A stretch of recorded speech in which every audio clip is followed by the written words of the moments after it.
Magandang araw po sa ating lahat mga Kainiting TV.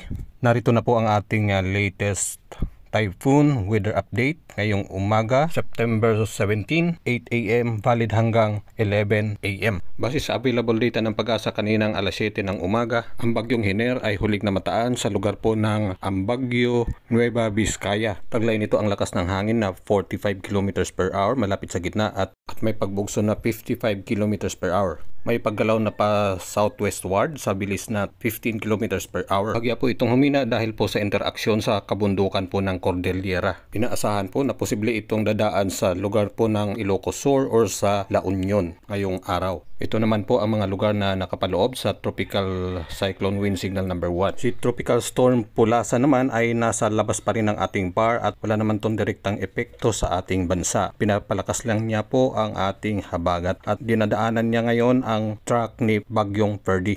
Please